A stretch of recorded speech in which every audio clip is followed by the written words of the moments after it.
ليلة القدر التي أنزل فيها القرآن. هذه الليلة ليلة عظيمة تتنزل فيها الملائكة، وقد الرسول صلى الله عليه وسلم جعلها في العشر الأواخر من رمضان. غير معروفة، هذه ليلة القدر غير معروفة.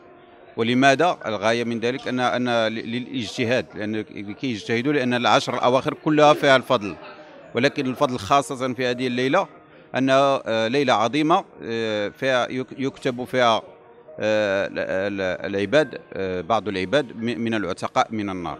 كتكون ليلة القدر معروفة، كتكون نهار 26 في رمضان، الليلة ديال 26 في رمضان. يعني هي كتكون في ديك لي جورني امبير ديال رمضان، سكي في لو 26 الليلة ديالها. هادشي اللي معروف على العامة، ولكن الدين ديالنا تيقول لك العشر الأواخر من رمضان. هذه كلها ما معروفاش بالضبط شكون هي، وهي تخلات هكاك عنوة باش الناس كتجتهد في هاد العشر الأواخر، ومن عبادة وصدقة وصلة رحيم وأعمال الخير. واللي كل ما اجتهد فيها الإنسان، كل ما اجتهد في هذه الليلة راه كيتقرب من الله وكيدي واحد الثواب كبير. يقول الله عز وجل في كتابه الكريم: ليلة القدر خير من ألف شهر، تنزل الملائكة والروح بإذن ربها في كل أمر، سلام هي حتى مطلع الفجر. يعني ليلة القدر ليلة كبيرة عند الله عز وجل، الفضل ديالها كبير. هي بأنها ما محدداش، هي في العشر الأواخر ديال رمضان. وحنا كما كنعرفوا الأمة الإسلامية كاملة يعني كتعتمد على ليلة 27، هي 26 في الشهر.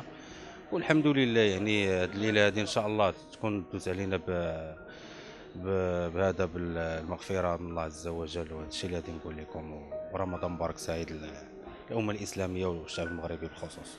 ليلة مباركة أنزل فيها القرآن هدى للناس وبينات للهدى والفرقان.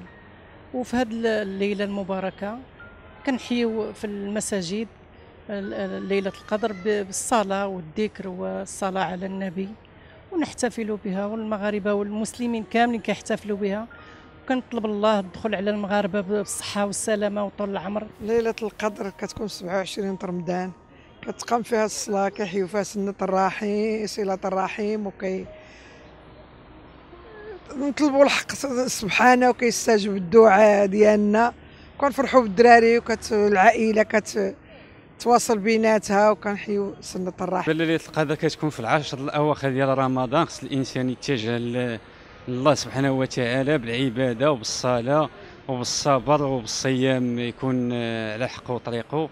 وإن شاء الله نتمنوا من الله يتقبل علينا وعلى جميع المسلمين وعلى جميع المغاربة. عليكم ليلة القدر ليلة خير من ألف شهر. يعني الإنسان اللي حياها بالذكر والصلاة والعبادة تيكون عنده واحد الأجر كبير عند الله سبحانه وتعالى. وتنتمنوا هذه ليلة القدر إن شاء الله تدخل لنا بالصحة والسلامة لينا والأمة الإسلامية كاملة، وربي يسر لينا ولوليداتنا ووليدات المسلمين أجمعين، وتعود علينا إن شاء الله بالصحة والسلامة، ونصوموا هذا العام والعام الجاي إن شاء الله بإذن الله، والله يوفق الجميع. ليلة القدر خلف من ألف شهر، تنزل فيها الملائكة والقرآن.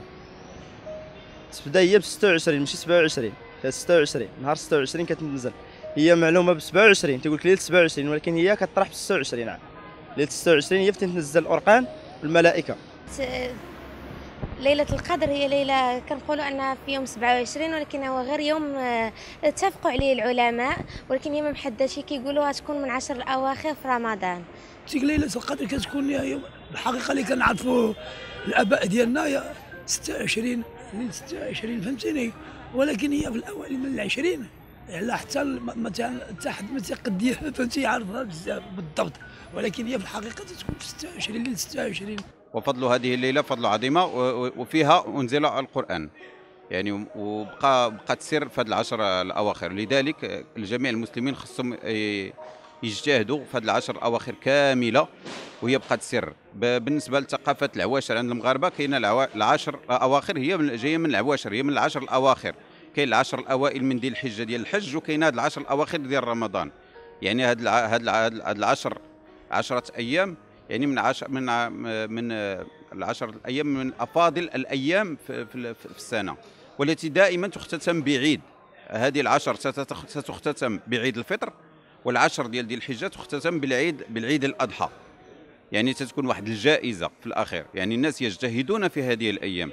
يكون هناك قيام، يكون هناك صلاة، يكون صوم، وفي الأخير تكون واحد الجائزة. قبل ما تخرجوا ما تنسوش تابوناو في لاشين يوتيوب وبارطاجيو الفيديو مع أصحابكم في مواقع التواصل الاجتماعي، وما تنسوش ديروا جيم.